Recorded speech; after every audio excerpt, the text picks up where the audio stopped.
Imagine just for a second that you are sitting in your living room.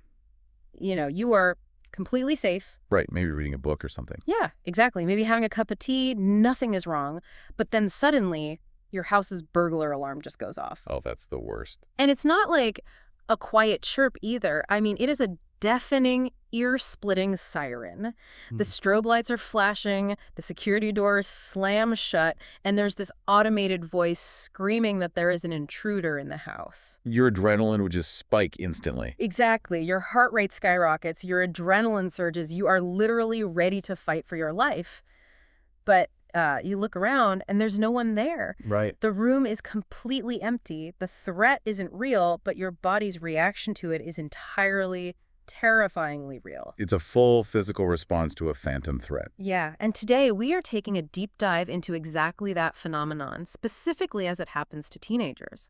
We are looking at the intense world of adolescent panic attacks. Which is such a critical topic right now. It really is. But more importantly, we aren't just, looking at the problem. We are looking at a comprehensive K-12 mental health intervention model operating in Georgia right now called MentalSpace School. Yeah, their approach is really something. Okay, let's unpack this.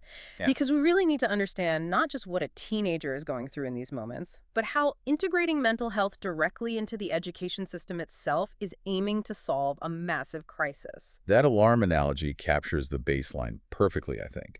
We are looking at the critical intersection of, well, acute psychological distress and systemic, accessible, school-based solutions. Right, because the problem happens at school so often. Exactly. And to really grasp this, we have to pull apart the biology of what is happening to the student internally, right?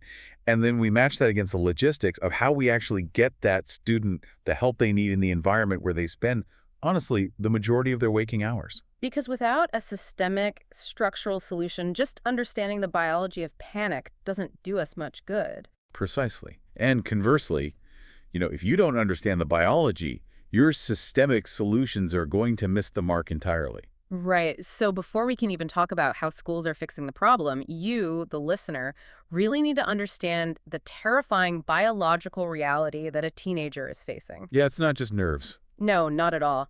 A panic attack is not just feeling a little bit stressed about a pop quiz, going back to that house alarm analogy. The body is acting like it is in a literal life or death emergency, even though the environment is completely safe. It's a highly specific, overwhelming cascade of symptoms. Yeah, the sources detail these sudden surges of intense fear that peak within minutes, a pounding or racing heart. Shortness of breath, too. Yes, to the point where they feel like they physically cannot get air into their lungs. Chest tightness, dizziness, trembling, sweating, nausea. And that really unsettling numbness or tingling sensation. Right. It is a full-body sensory takeover. It's just wild. What's fascinating here is why these specific symptoms manifest in the first place, and why they are so fundamentally terrifying for a young person. Okay, why does it happen? Well, the physiological response taking over their body is identical to what would happen if you were, say, being chased by a bear. Oh, wow. Yeah, the sympathetic nervous system kicks in. Your body starts shunting blood away from your extremities to prioritize your core organs and major muscle groups. Which is what causes that weird tingling or numbness in the fingers. Exactly. And your heart is working overtime to pump oxygen, which causes the pounding chest. But here's the disconnect. Because there is no bear. Right, they're just in math class. Right. Because there is no external threat to explain all of this extreme physiological activity, the teenager's brain tries to make sense of it by turning inward. Wait, turning inward, meaning what exactly? Meaning, if your brain is receiving massive danger signals from your body, but your eyes are looking at a quiet biology classroom, your brain concludes that the danger must be coming from inside the body itself. Oh, man, that is terrifying. It is. The student genuinely feels an overwhelming sense of losing control, of going crazy, or even dying. Because the bodily sensations are so incredibly powerful. Yeah, and so sudden that the only logical conclusion the brain can reach in that moment is that the physical body is failing. Which explains why so many teens mistakenly believe they are having a heart attack. Precisely. I mean, they aren't being overly dramatic. Their brain is just misinterpreting a false alarm because the sheer intensity of the physiological data it's receiving. That is the core of it. It's what we call an interoceptive mismatch. The internal sensory signals are blaring danger, and the cognitive brain is scrambling for an explanation. That is just heartbreaking when you picture like a 14-year-old sitting quietly at their desk while internally they are convinced their heart is giving out. It's a silent nightmare. But I have a major question here, and I'm a bit hung up on the timeline. If the attack itself is acute, meaning it peaks within just a few minutes, why does it cause such massive long-term disruption for the student and the school? That's a really good point. I mean, a few minutes of terror is awful, but how does that translate into the kind of systemic educational disruption that requires a massive statewide intervention model? That is the exact right question to ask, because the sheer duration of a panic attack doesn't mathematically add up to dropping out of school. Right. 5 minutes shouldn't ruin a semester. Exactly. But the disruption isn't the 5 or 10 minutes of the attack. It is the behavioral ripple effect that follows. Okay, walk me through that. Well, when these attacks happen, they mimic major medical emergencies, which means that intense internal distress bleeds out into the teenager's physical environment. I You see. start seeing sudden distress that seems to come from absolutely nowhere.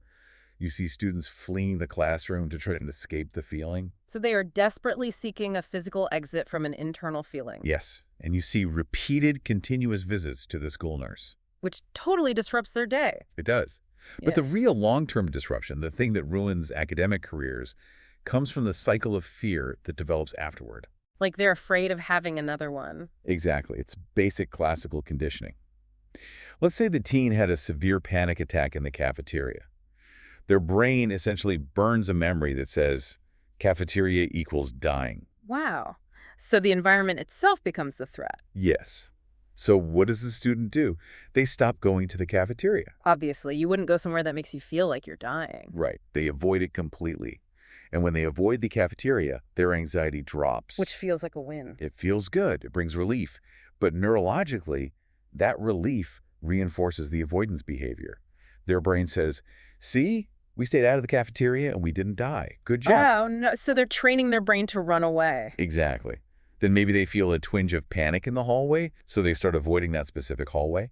This avoidance behavior is a natural self-preservation instinct, but it systematically shrinks the student's world. Because there are less and less safe places. Right. The growing fear of the next attack, what we call anticipatory anxiety, just snowballs. I can see how that spirals. Yeah, over time, what was an isolated 5-minute incident can build into a full-blown panic disorder, resulting in chronic school avoidance.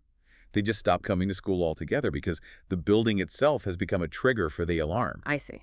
The original problem was a false alarm, but the secondary problem, the one that actually destroys their life, is the avoidance of anywhere the alarm might go off. That's the real trap. That makes perfect sense, and it completely shifts how I view the school's role in this. I mean, you can't just treat the student at home if the primary place they are actively avoiding is the school. Precisely why schools have to be the front line.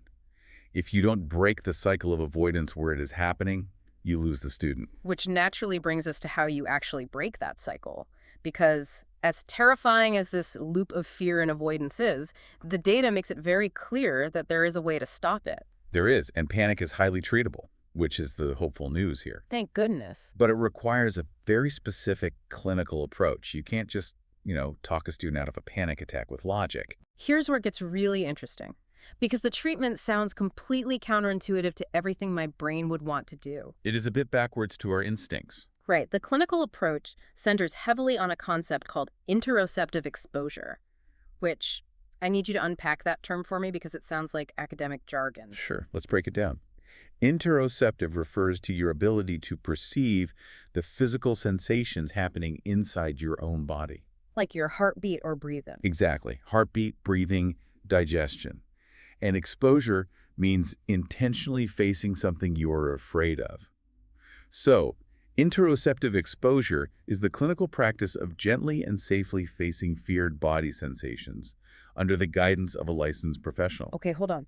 Intentionally facing the feeling of a panic attack? Yes. Is this essentially the psychological equivalent of steering into a skid when you're driving on ice? That's a great way to look at it. Because your entire instinct when your car is sliding is to yank the wheel the opposite way, to run away from the danger. Right, you want to pull away? But if you do that, the physics take over, you spin out, and you crash.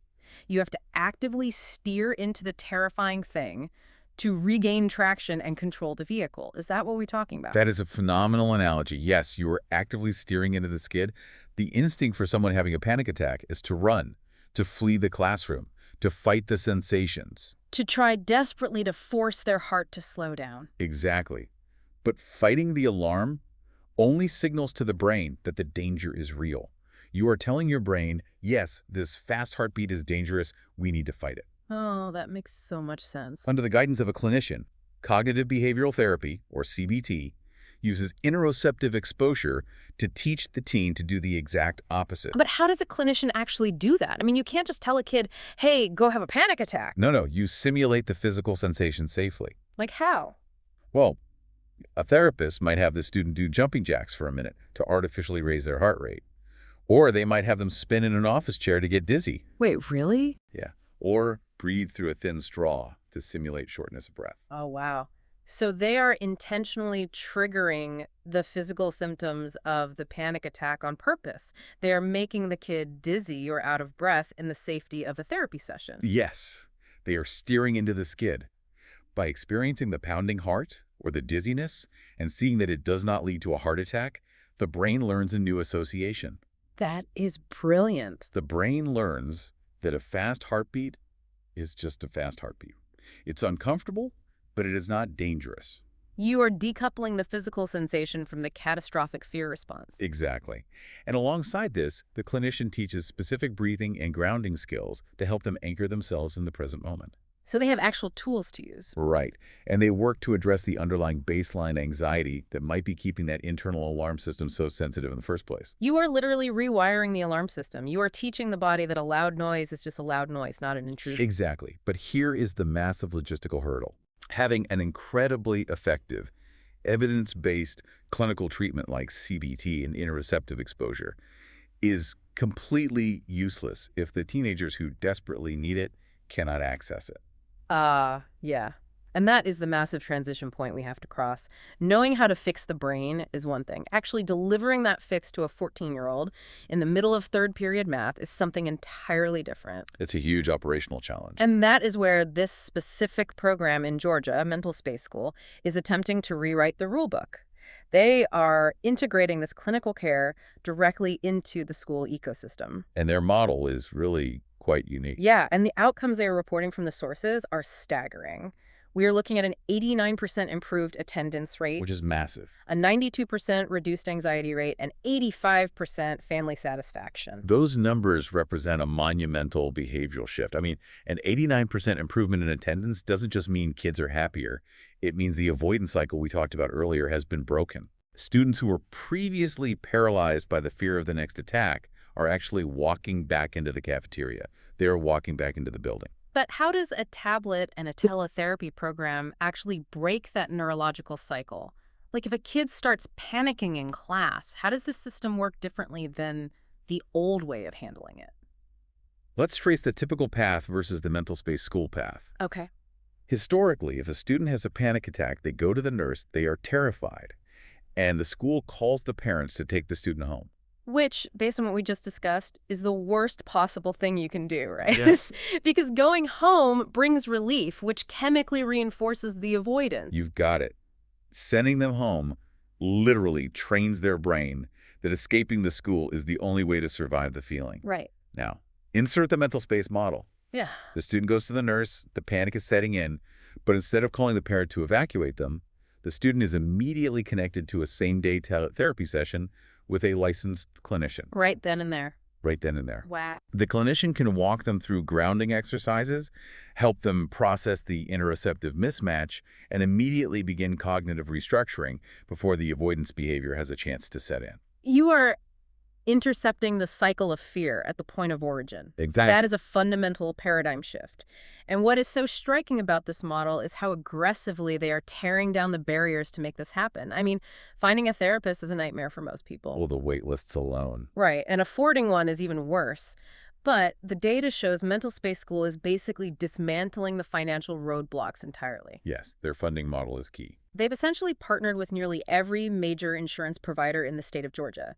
BC&S, Cigna, Aetna, UHC, Humana, Peach State, CareSource, Amerigroup. That's practically universal coverage. It is. And for students on Medicaid, the cost is literally $0. They are ensuring that the financial status of a family does not dictate whether or not a teenager has to suffer through these false alarms alone. If we connect this to the bigger picture, the structural scale of this intervention is what makes it viable long-term. It is vital to understand that MentalSpace School isn't just a crisis hotline that a kid calls anonymously. Right, it's not just an app. No, it is a deeply integrated system. They provide dedicated therapist teams for each school. Oh, so they know the school. Exactly. These are licensed, diverse therapists who are culturally competent, meaning they understand the specific community, the cultural background, and the unique stressors of the students they are treating. That builds trust. And trust is critical when you are asking a teenager to, steer into a skid. If they don't trust the person on the other end of the screen, they aren't going to do the jumping jack. Absolutely. And that trust extends to privacy, which is a massive hurdle in school-based health. I can imagine. The sources emphasize that this program is fully HIPAA and FERPA compliant. Okay, let's clarify those for the listener, because throwing around acronyms can lose people. Why do HIPAA and FERPA matter so much to a teenager having a panic attack? Sure. So IPA is the federal law that protects your medical records, and FERPA is the federal law that protects your educational records. Right. Being compliant with both means there is a legally binding firewall between a teenager's medical vulnerabilities and their academic file. Oh, that's huge. A student needs to know that talking to a therapist about their intense fear of dying isn't going to end up on their report card or be gossiped about in the teacher's lounge. Of course. If that privacy isn't guaranteed, students simply won't use the service. That makes total sense. And the scope of what they're offering goes way beyond just individual panic attacks, too. Right. It's comprehensive. This model includes broader crisis intervention, suicide and violence prevention, family counseling, and I found this part really insightful, staff wellness. Yes, the teachers need support too. Because the teachers, the nurses, the administrators, they are the ones managing these crises on the ground every single day. The emotional toll on the educators is massive. They need support just as much as the students do if the ecosystem is going to survive. The ecosystem approach is what caught my attention, especially when you look at the legislative context in Georgia right now. The documentation highlights that MentalSpace School specifically helps Georgia schools meet their HB 268 compliance support deadline by July 2026. HB 268, unpack that for us. Why is a state bill driving this? Well, HB 268 is a piece of legislation in Georgia focused on school safety and student well-being mandates. It requires schools to have actionable, comprehensive plans in place for things like crisis intervention and mental health support. So they have to do it by law. Exactly. The state is legally recognizing that mental health is school safety. It's no longer just a nice idea or an extracurricular perk. It is a structural mandate. Right. Schools have to figure out how to provide this support, and they have a deadline to do it. MentalSpace School is providing a turnkey infrastructure that aligns clinical necessity, what the student's brain actually needs, with this strict structural compliance that the school district requires. Wow. They are building a bridge between the biology of the panic attack and the bureaucracy of the education system. That's a great way to put it.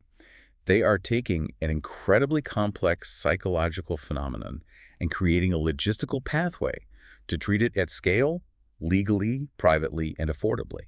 And for anyone in Georgia looking into this, the sources naturally point to their contact info, which is mentalspaceschool.com, or you can reach out at MentalSpace School at shittherapy.com. It's a resource that districts really need to be aware of. So what does this all mean? Wow. If you step back and look at everything we've unpacked today, the takeaway is actually incredibly empowering. It really is. Panic attacks are terrifying. They are a visceral, full-body false alarm that can convince a teenager they're having a medical emergency, leading to a crippling cycle of fear and school avoidance. But they are also highly, highly treatable. That's the most important point. By bringing evidence-based care like intentionally steering into the skid with interceptive exposure directly into the school environment and delivering it through immediate zero-barrier teletherapy, programs like MentalSpace School are fundamentally changing the trajectory for struggling students.